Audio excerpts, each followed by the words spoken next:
Wonderful woman.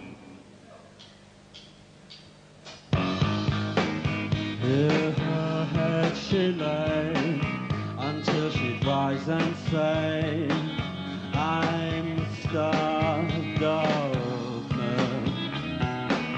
Let's go and ship a dwarf. Oh, what to be done with her? Oh, what to be done with her?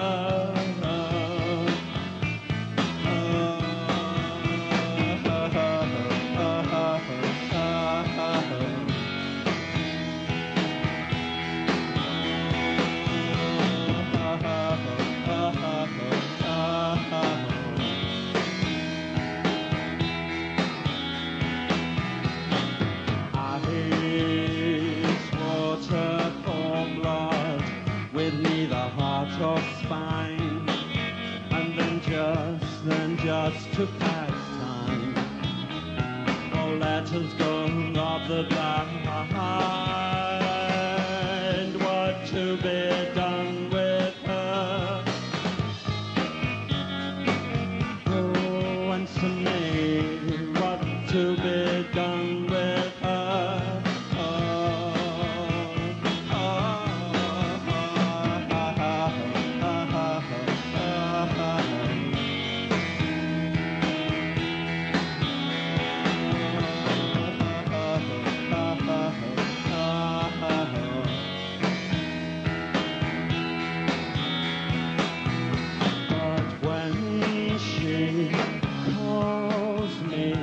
I do not walk, I run. Oh, when she calls me, I do not walk, I run.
To be one of 1984's brightest new sounds. They live in Manchester, and last week some really lucky data runners caught up with them. Watch out for the puppets as well as the Smith. Evan, let's have a peep at those data runners. I know they went to the Smith's old primary school because they're very curious about the boys. It's time the tale was told of how you took a child and you made him old. Who are the Smiths? We are the Smiths. Morrissey, Johnny Marr, Mike Joyce, and Andy Rourke. The Smiths. Why do you call yourself the Smiths? Why do we call ourselves the Smiths? We call ourselves the Smiths because you decided we were called the Smiths. And I decided because it was the most ordinary name. And I think it's time that the ordinary folk of the world showed their faces.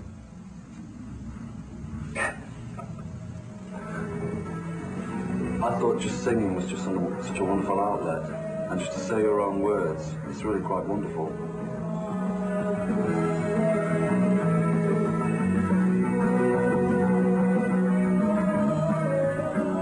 What else is there to be?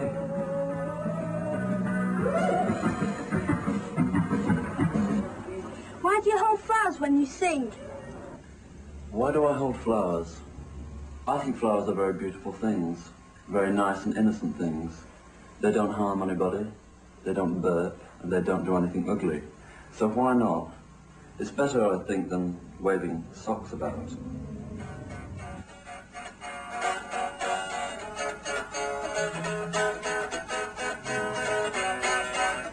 I would go out tonight, but I haven't got a stitch to wear.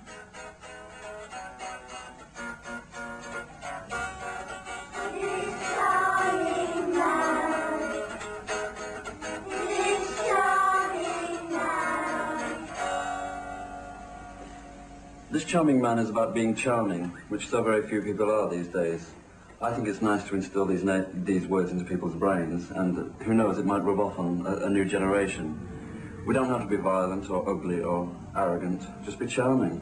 And what a pleasant world that would be.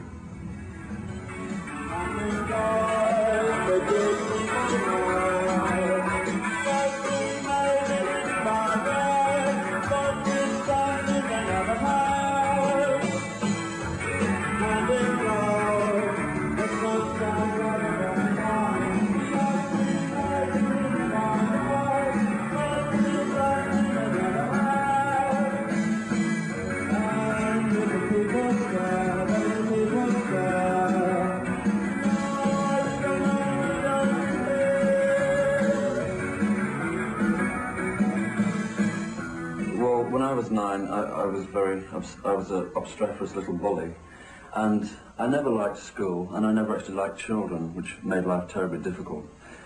Lots of the words I write are about school and about the horrible times that I had, and in a strange way it's like revenge on all those horrible teachers that made life miserable for me. So I think it really should be a lesson to all present-day teachers that they really have to treat their pupils with maximum care, because who knows, in the future all the pupils of the world could sign to record companies and get their revolting revenge.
The Smiths in Manchester sharing a few secrets.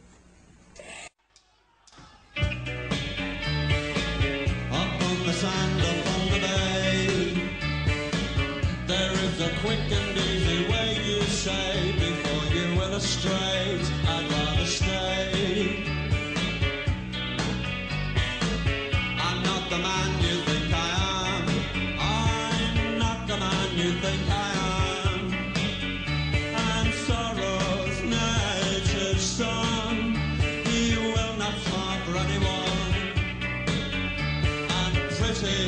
Girls may grace.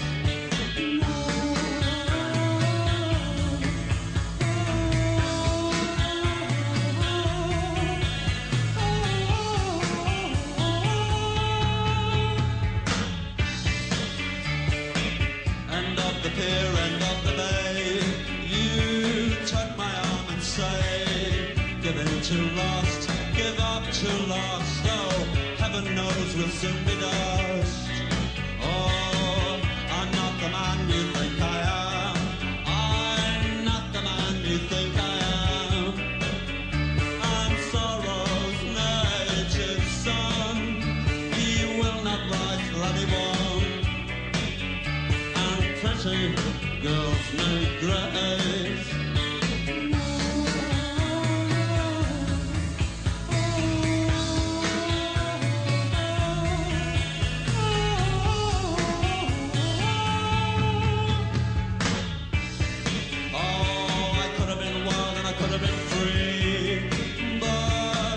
Played this trick on me, she wants it now.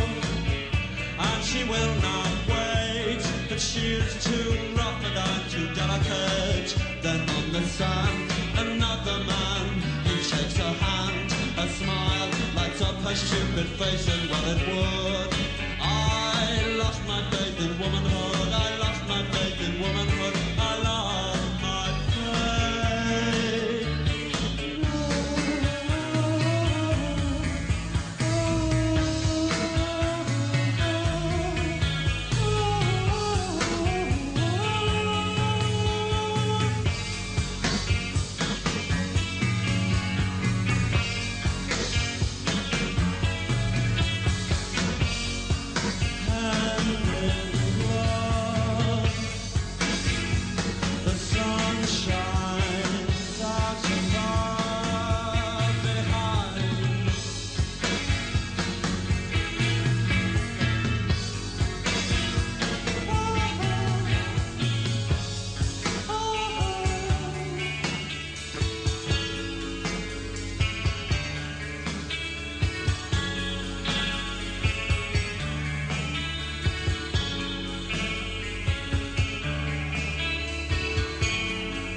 It's time the tale we're told of how you took a child and you made him old. It's time the tale we're told of how you took a child and you made him old. You made him old. Around the fountain, slap me on the patio, I'll take it now.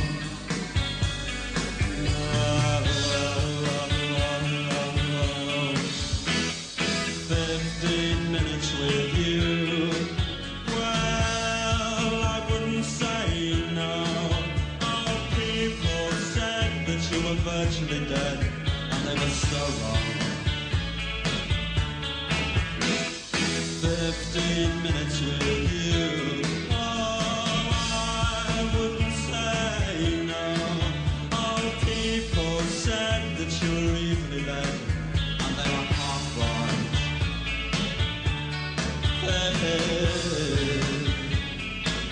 Oh, they were half-blind.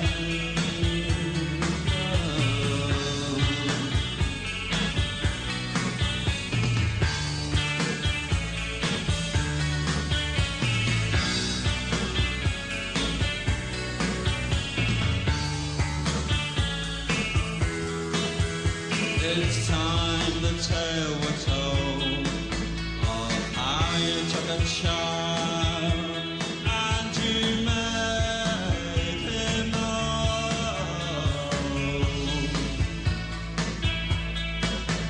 It's time that the tale we're told of how you took a child and you made him old. You made him old.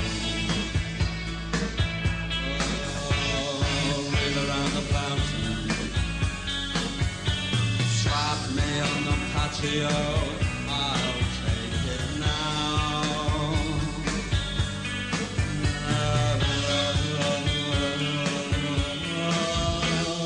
15 minutes with you, oh, I wouldn't say no. Oh, people see no worth in you, all that I do. 15 minutes with you, oh, I wouldn't say no.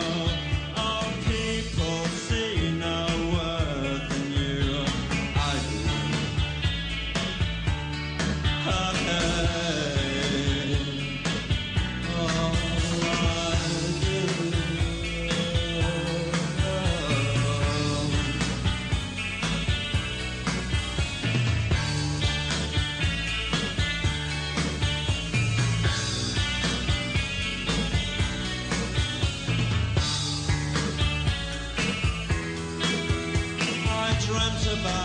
last night, and I fell out of bed twice. You can in and mount me like a butterfly, but take me to the haven of your bed was something that you never said. Too long, please. You're the bee's knees, but I meet me at the fountain. Shove me on the patio. I'll take it slowly.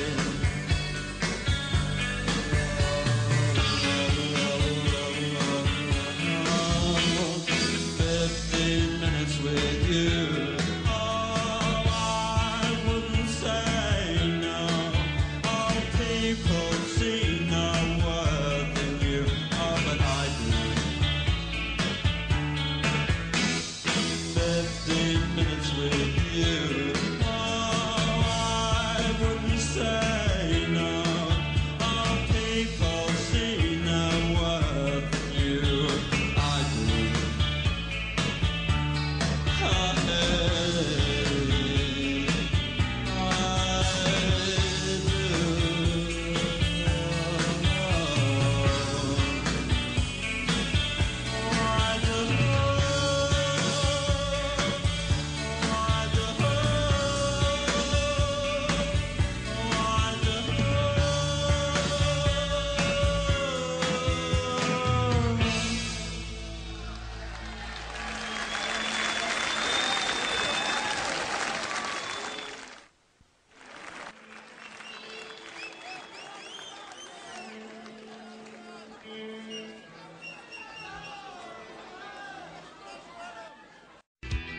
Joe showed me this documentary about Lieber and Stoller. One of them, I can't remember which, was writing music or words and needed a partner and heard about the other guy. And I remember in the documentary he said, well, I just went up to his door and knocked on the door and said, here I am, let's do it. So I had a eureka moment then. Ah, right, okay. I remember that Guy Morrissey, that it was pretty good, you know. So we got on the bus one day and we went to his house and knocked on the door. I think at that time he'd given up the idea of it ever happening for him. It must have been really weird for him. Just out of the blue, door opens and this hyperactive flash git, you know, the massive quiff just goes, ah.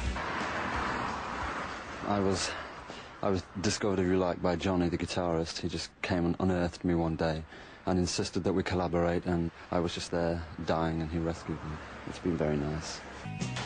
It could definitely be a bit strange. He kept himself to himself. I don't think he wanted to get close to people because he wanted autonomy and he wanted the freedom to be able to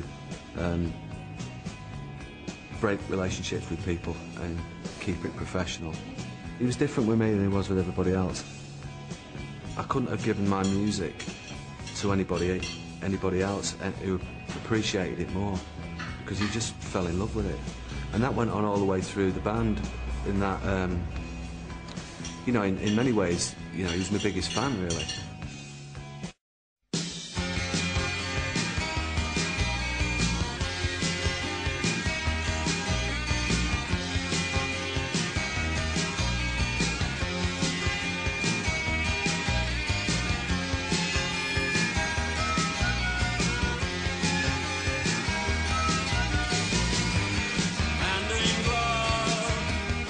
Shines out of our behinds. No, it's not like any other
days were long.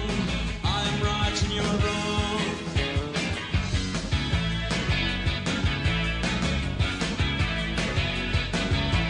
Back at the old grade school, I will win and you will lose. But you've got everything now. You've got everything now. And what a terrible mess I've made of my life. Oh, what a mess I've made of my life. No, I've never had a job because I've never wanted one. I've seen you smile, but I've never really heard you laugh.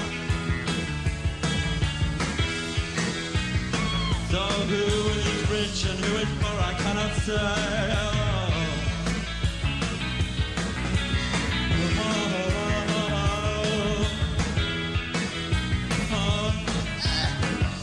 Your mother don't listen, and you're a desperate one.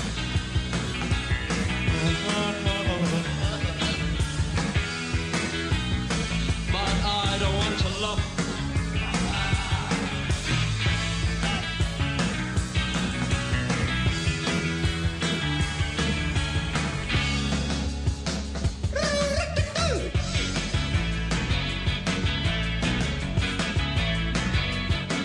A friendship sadly lost.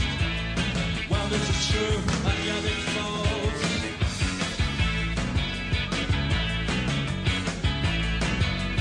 Did I ever tell you, by the way? I never did right.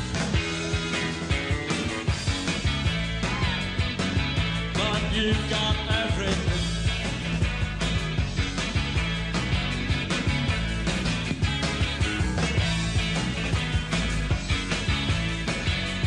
And what a terrible mess I've made of my life.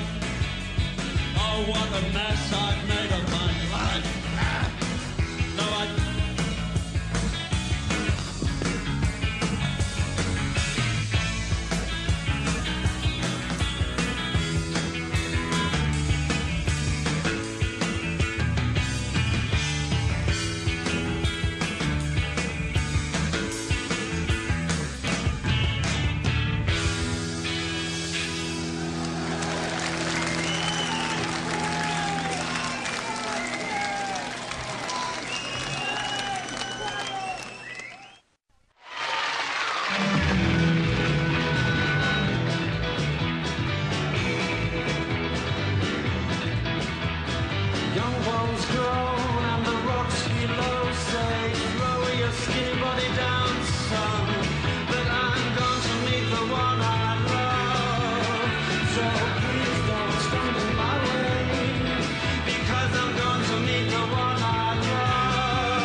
week. In fact, it's the big music story in the whole country.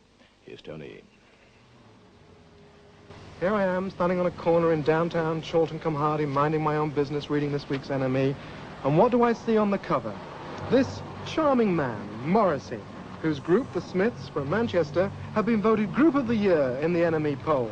Not only that, their new album has gone straight into the charts at #1.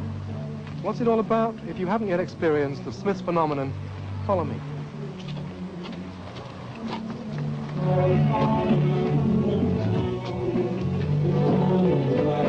The Smiths in rehearsal for their tour, which begins next week. And the man at the microphone, well, I used to know him as Stephen, but now they call him Morrissey. To some people, Morrissey is the Smiths, which is really pretty unfair, considering there are 4 people in the band and considering that they can't do much out there without good drumming and bass playing. Do you two ever get annoyed at the attention given to Morrissey? No, not really. I think he deserves the attention he gets. Oh, come on. There must be a little, sometimes when you think it's all Steve Morrissey up there. Well, do you never feel well, we know that we're appreciated, so I mean, obviously, if we don't do interviews and we're not on the TV like every hour like Morrissey is, then we're not going to be asked anything. So I mean, that's fine. I mean, we're happy where we are in the background. Yeah, our time will come. There have been accusations, particularly from me, that you're a northern group who were traitors because you moved to London. Well, at the time we had to move to London just so we could keep an eye on the record company at the time, but everything's turning over nicely. And we had a lot of concerts down there. You've moved back, haven't you? Yes, we have, yeah. It's good to know it, and about time too, as well. We're glad as well.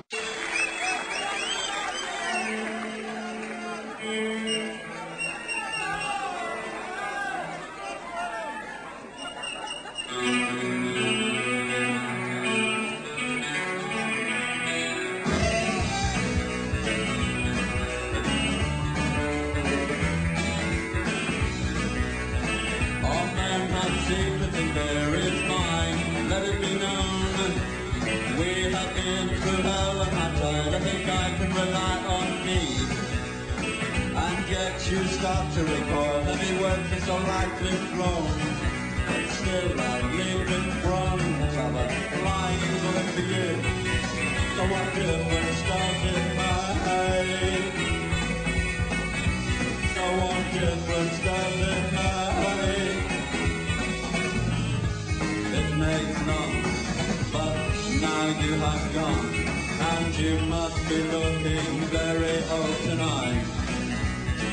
The devil will find work for idle hands to do. I stole and I lied, and why? Because you asked me to. But now you make me feel so ashamed because I've only got 2 hands. But I'm still fond of you. Oh. So what difference does it make? Oh, what difference does it make?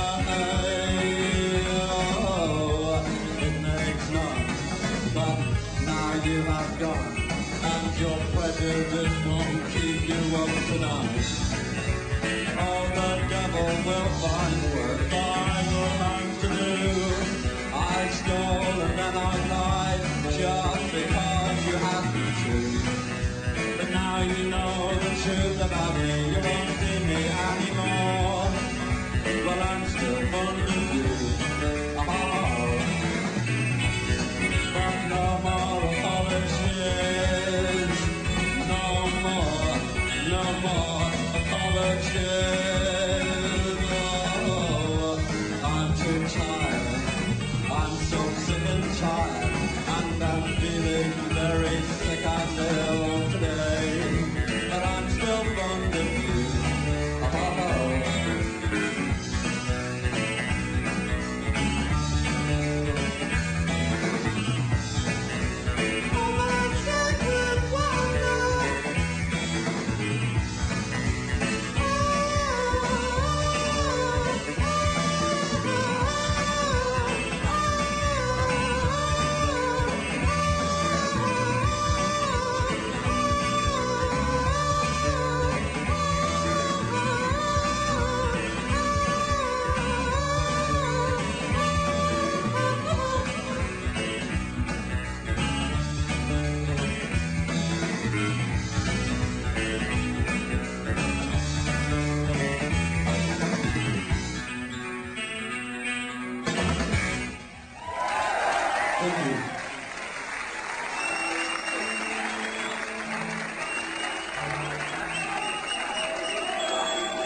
If the Morrissey cult has any real threat, then it's from the guitar cult, which is increasingly growing around the young man who writes the Smiths' tunes. His name, Johnny Marr. I'd say my style is influenced by basically American and English folk guitar.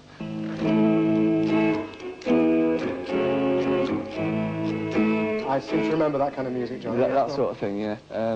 Well, basically because there's a lot of space to fill with Smith stuff, especially live. I just take it and sort of try a little bit more aggressively and go...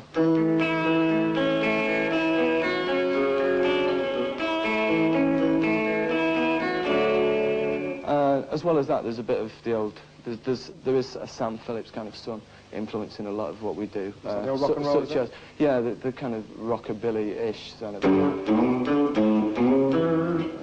that kind of thing. Those are the influences which have made the guitar fashionable again, Johnny, but I bet you can't tell me where the melodies come from. The answer is, I don't know, really. That's what Mozart used to say, you know. Good old Mozart. Hit guy.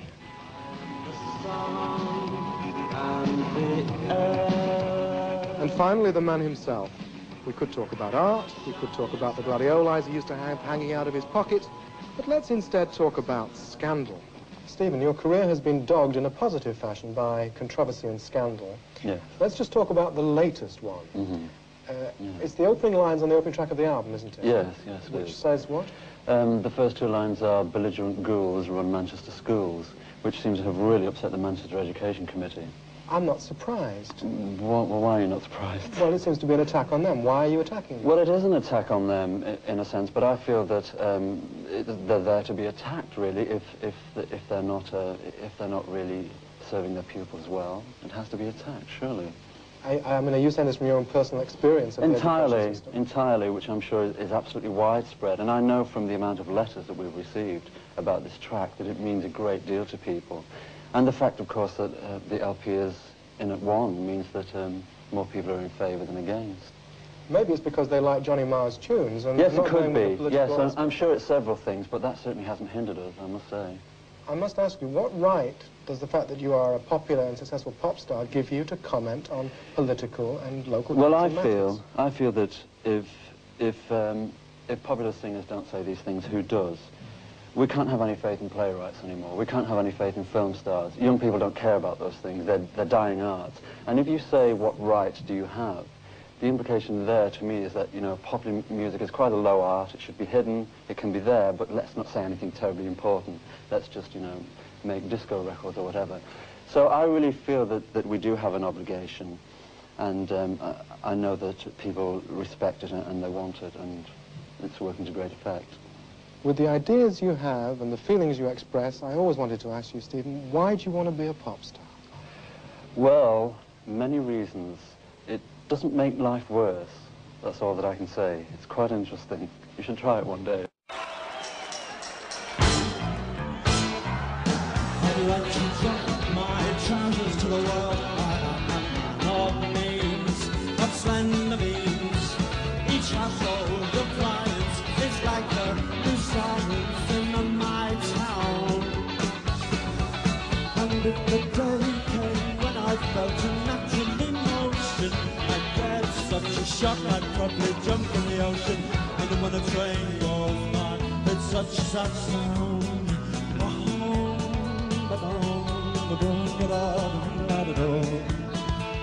It's such a sad thing.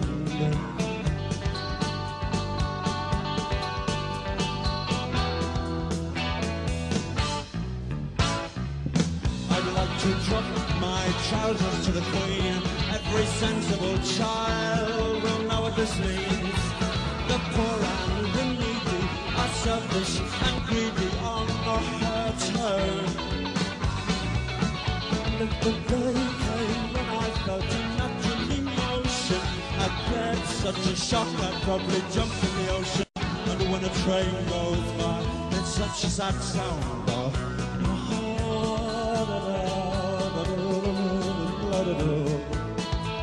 it's such a sad thing.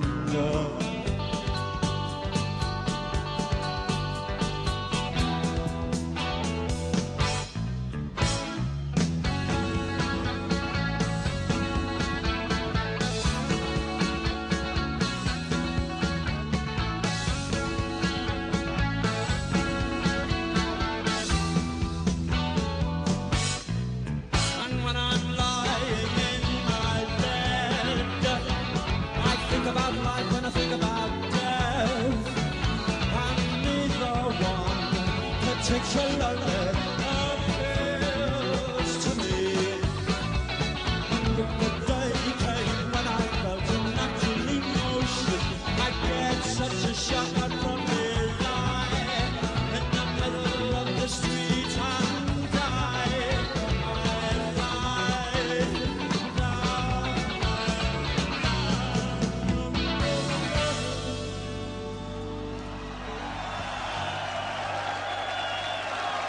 Thank you.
Studio One, and that of course is the very wonderful Smiths, taken from an old Tube session. And we have Morrissey in the studio with us, which is great. Morrissey, thanks for coming. It's nice to be here. Now, it's been an incredible success story for the Smiths, especially over the last year. I mean, just been becoming a cult band. You're now huge. You're topping every poll there is practically in all the music press. Are you astonished by it or delighted? I think delighted, because we expected it. We had very we had very strong ideals and very high hopes, and we couldn't really consider failure, which a lot of people think is arrogance, but it's not. We were just very sure of what we wanted to do. And I think when you're really sure of what you want to do, you can do it. Why do you think people do accuse you of arrogance? Because I know the music press have got a really rather funny tack towards you. Yes, they do. I think they, I mean, this again sounds arrogant, but I think they probably feel that I'm somewhat too clever to do what I do, because, which sounds like absolute arrogance, but I don't think many journalists are really used to people who are making records having a very clear statements and very clear vision of where they want to go. It's very unusual, and when it happens, it makes people uneasy. Because the old theory of most rock journalists being failed musicians is another one, isn't it? It's absolutely true. I find it's absolutely true. Because a lot of your lyrics are, as they say as well, very clever. Do you think they're just annoyed that they didn't write them? I don't know about that. I don't know about that. It makes me sad because it's true, and it makes me sad because I think there's so many people involved in music who really don't consider it to be an art form, and they get quite shocked when something serious comes along, and I think that's really sad. Now, your songs are very serious, and the lyrics are all to do with pain. At least that's the way it seems to me. Did you have a very painful youth? Yes, I think I did, and yes, I most certainly did. And it becomes difficult to talk about it because people think it's your total standpoint, and you're trapped in your adolescence, and here I am plunging towards 26, yet I'm still talking about those times. I'm not really encased in that period, but it was painful. I mean, it was very troublesome, and I can't really forget it. Are you a pessimist, though, or an optimist? I think I'm an optimist because I'm here and I'm doing this. I think if I was a total pessimist, I would never have bothered. I would have just, you know, stayed in bed and didn't bother to do anything. So I think I'm an optimist. You're getting quite a big chance now, because you've got such an enormous amount of people who worship the Smiths, to make very, very good points, especially with the Meet His Murder album. Now, do you have some sense of responsibility from that point, because people really are listening to what you're saying? Yes, I think so, but it's good to have that sense of responsibility. I want it. I mean, if the Smiths were simply just another pop group, there'd be no point, really, because anybody can do that. It's easy. So it's really quite important to have a particularly precious platform, and for people to see you in a particular way.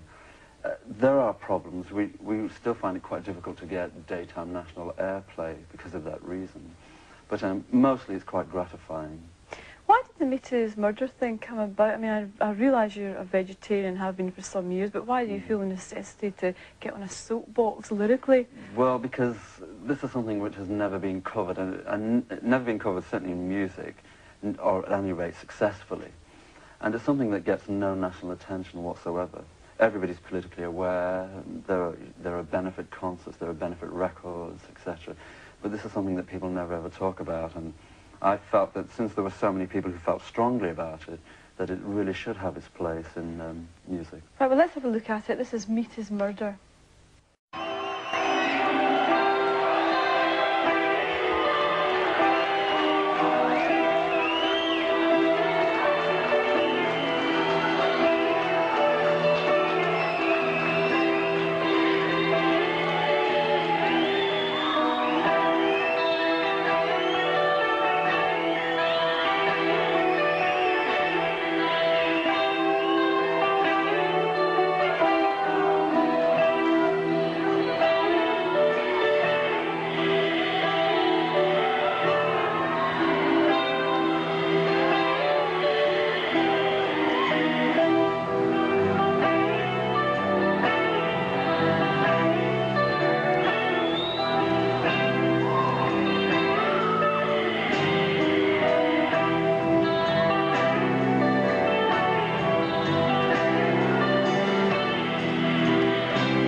Some rather disturbing images over. Now, I know vegetarianism is thought to be a good thing, but isn't it mankind being a little vain to think that we're not part of the food chain? Do you see what I mean? Every animal has to kill to live, even if it's just plants. Animals do. Human beings don't. It's unnecessary. People survive without meat. It's just really ignorance, I think, and certain... people eat meat, I think, for negative reasons. What do you think those reasons are? They just really can't be bothered to think about animal cruelty, or they can't be bothered to think of another diet. I mean, it's too much trouble for people to really sit down and think, well, if I didn't eat this, what could I possibly eat? People just, you know, food is just this ritual. Breakfast, it's toast. Dinner, it's meat and whatever. So it's just really, people have to be made aware of the situation, really. Most people don't know any details about vegetarianism or animal slaughter. It's always been associated with a young person's thing, vegetarianism anyway, hasn't it? Back in the 60s as well. Yes. You're obviously still just appealing to young people, but how do you think you're going to get this over to the older generation? Well, if the message can be really cemented within the younger generation, I think that's enough. Everything else should hopefully just come in time. But I think it's wishful thinking to try and do too much at once. So I know from the letters I receive hundreds of letters every single day from people who've said, we heard this record and now we're vegetarian. So it's a success. Right, for the moment, Morrissey, thanks very much. I'll come back to you in part 2, but first of all, we're going to see a recorded track. This is White China. Well, that was a big country, just like a shadow, and with no connection whatsoever, I'm glad to say. Morrissey is still here in the studio. Morrissey, the other thing he had a reputation for a while back was criticising every other band in the music business. I mean, you haven't done that for a while. Have you They lost haven't really given me the chance for a long time. I think I've been blacklisted. Yes, I did that for a long time. I thought it was necessary. Well, everybody was, you know, slowly going to sleep towards the end of 1983, and I felt that they had to be woken up somehow. So.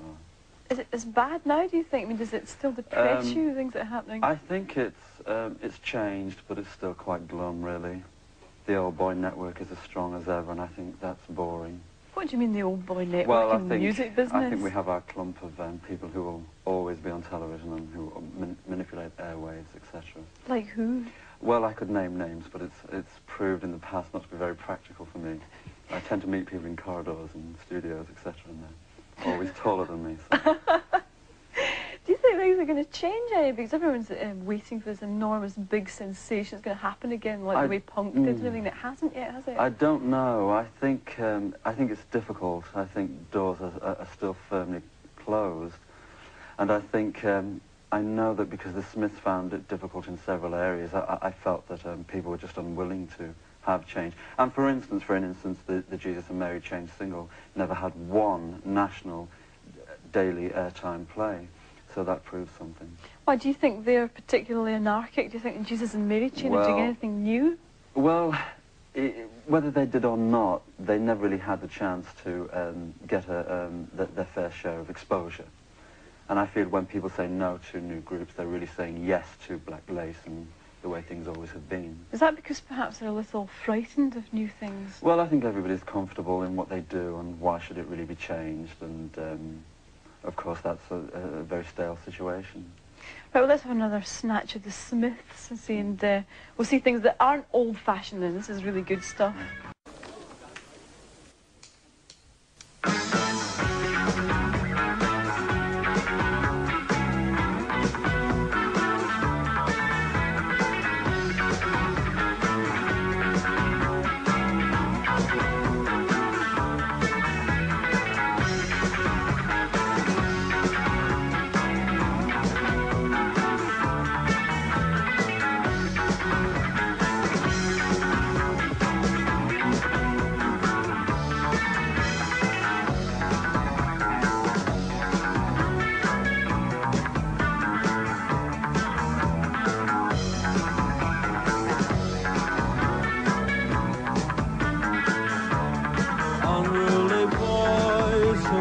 Grow up and be taken in hand.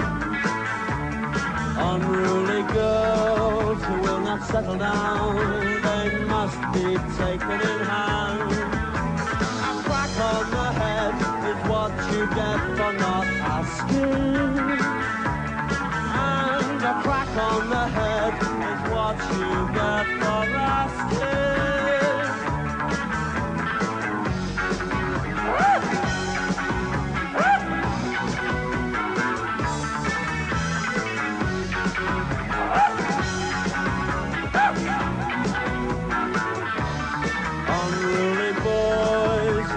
Grow up must be taken in hand. Unruly girls who will not settle down, they must be taken in hand. A crack on the head is what you get for not asking, and a crack on the head is what you get for asking.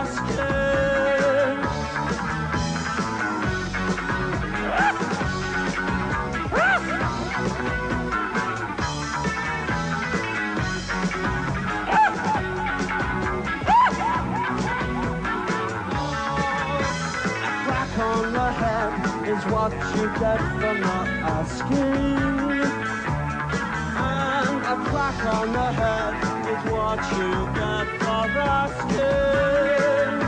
A crack on the head is just what you get, why? Because of what you are. And a crack on the head is just what you get, why? Because of who you are. A crack on the head.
Smiths really are at the height of their success now. How far are you going to take them?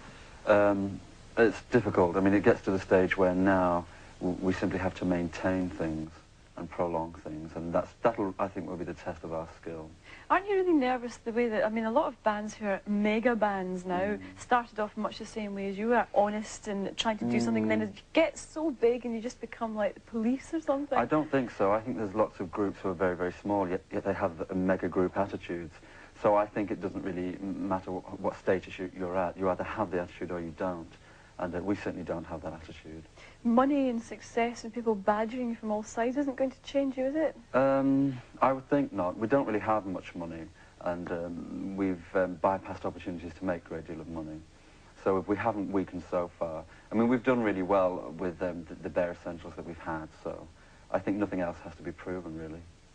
Right, well, if I can introduce you to Lynn Birkbeck, our resident astrologer, he's actually been charting out your future. Would you like to tell Morrissey what it holds for him? Well, how I see Morrissey as an individual, he's like a flag bearer for future values which have yet to be developed.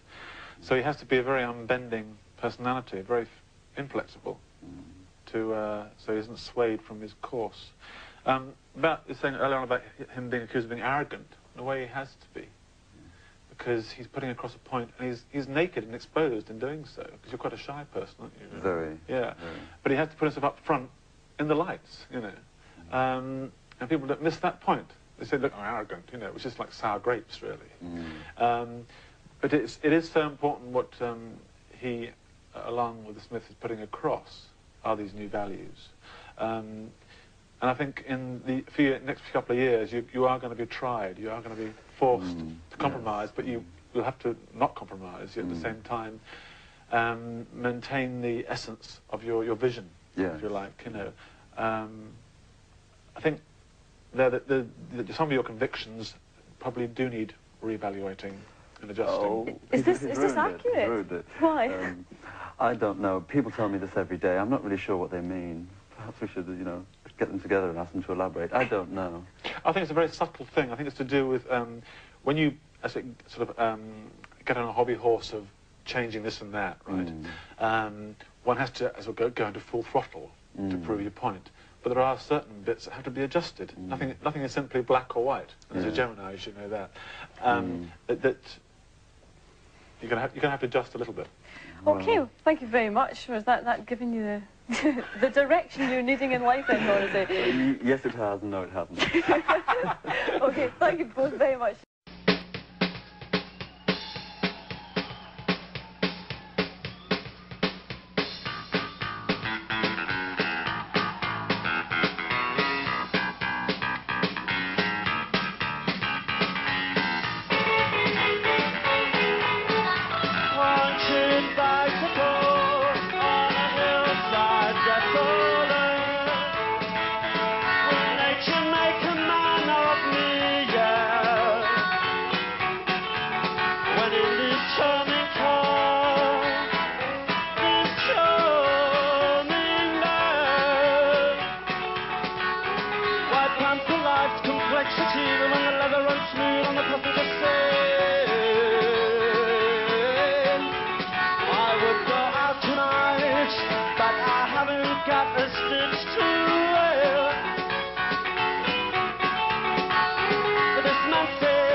About this thing.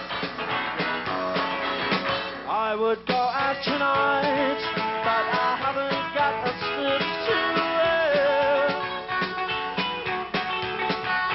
This man said it's gruesome that someone so handsome should care.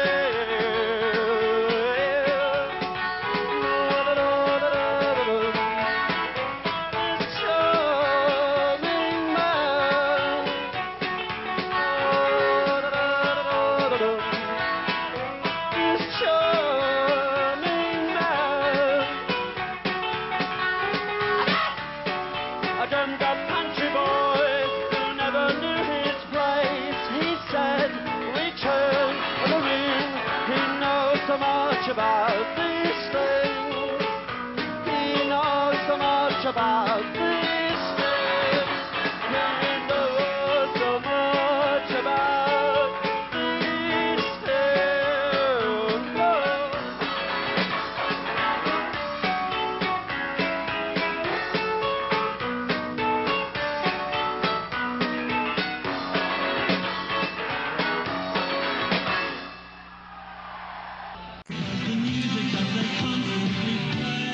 feel that the music should be used in order to make serious statements.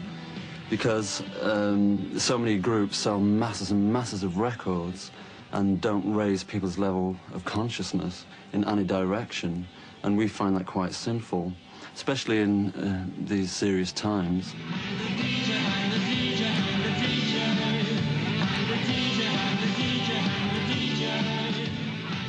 We felt very fucked over by Thatcher's government, and the environment was pretty crap. Morrissey and myself, we had to escape from that environment. Morrissey turned it into poetry, I turned it into music.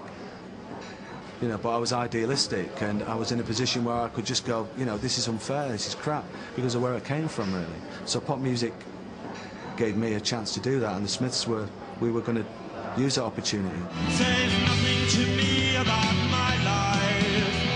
Hang the blessed DJ. Morrissey, he represented the sort of lonely young boy at the back of the room, the outsider, and the outsider is always political. But Morrissey also wrote about more personal matters. In virtually every song there is a serious message, a serious implication, but it's all done, I think, with great humour. And when I'm lying in my bed, I think about life and I think about death. We got right in there and said, right, everybody, let's escape. You know, right, okay, you escape from your restrictions, you escape from your ideas, you know, you don't have to be, not just, you don't have to be straight, but you don't have to be gay, or you don't have to just be a bloke. You know, get rid of all the labels.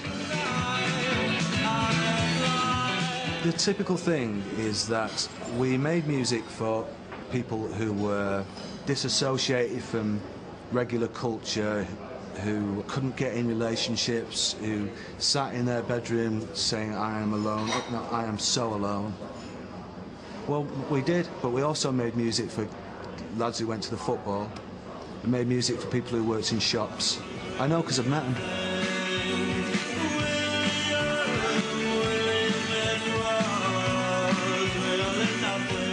Morrissey was flirtatious, but coy about his own sexuality. His celibacy was central to his appeal. He was touchable, but unavailable.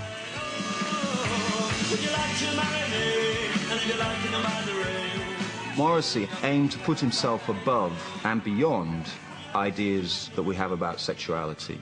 The new romantic idea of androgyny was that it was literally skin deep, whereas Morrissey's interior androgyny, if you like, was deeply, deeply threatening and subversive, but also seductive. Children who need to be taught to respect traditional moral values are being taught that they have an inalienable right to be gay. The New Romantics and the other boy groups of the early 80s had all split up. But one outsider figure remained.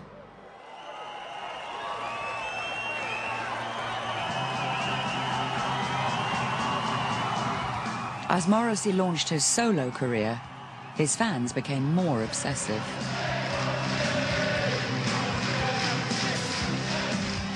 He is this man who sings in this extraordinary voice, these extraordinary lines that no one else could sing that way or write those kind of lines about longing and about male vulnerability and tenderness. So he gives expression to those feelings which those men, those straight men, otherwise probably have a great deal of difficulty expressing in their lives. Perhaps they don't manage at all. I'm writing this to say in a gentle way, thank you. Morrissey's work is homoerotic, but people didn't seem to realise. It's because he represents that growing up time where things are actually ambiguous. People think of him as representing their student years where things were a bit, could go anyway, really. And he not through his work so much, but how he was, kind of articulated that not knowing there. Entire coachloads of off-duty gas fitters from Bolton will risk death to get on the stage to try to either shake his hand or to hug him or to kiss him or whatever, almost as though they feel that, you know, some kind of ritual communion with Morrissey will enable them to sort of contact a part of their emotions that they normally feel distanced from.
You missed the last bus? Hi.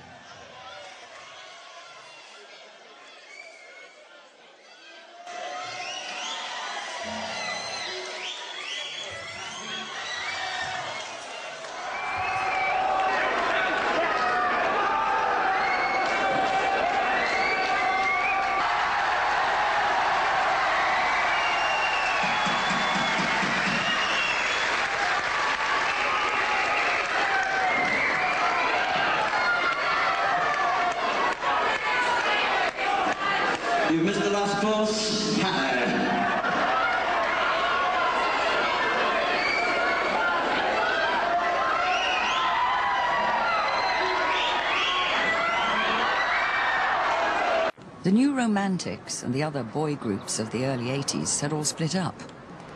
But one outsider figure remained.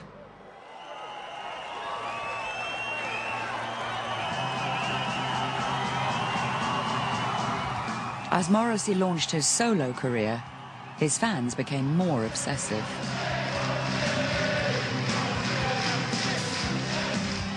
He is this man who sings in this extraordinary voice, these extraordinary lines that no one else could sing that way or write those kind of lines about longing and about male vulnerability and tenderness. So he gives expression to those feelings which those men, those straight men, otherwise probably have a great deal of difficulty expressing in their lives. Perhaps they don't manage at all. I'm writing this to say in a gentle way, thank you. Morrissey's work is homoerotic, but people didn't seem to realise.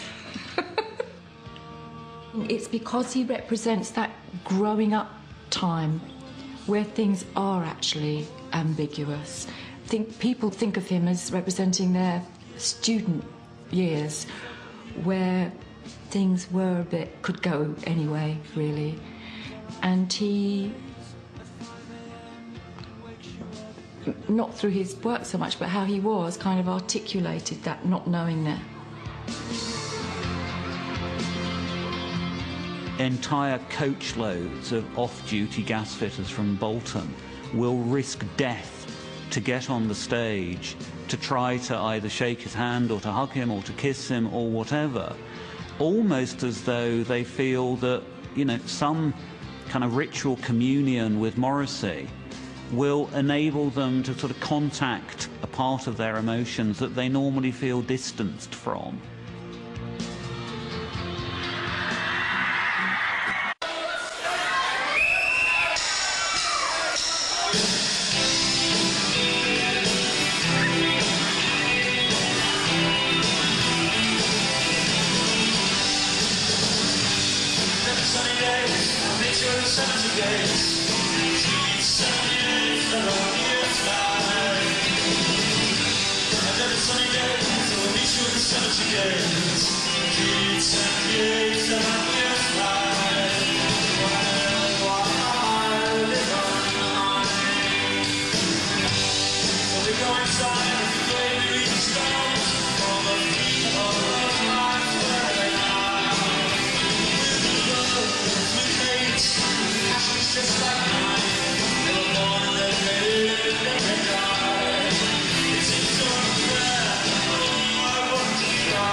It's so easy to hate.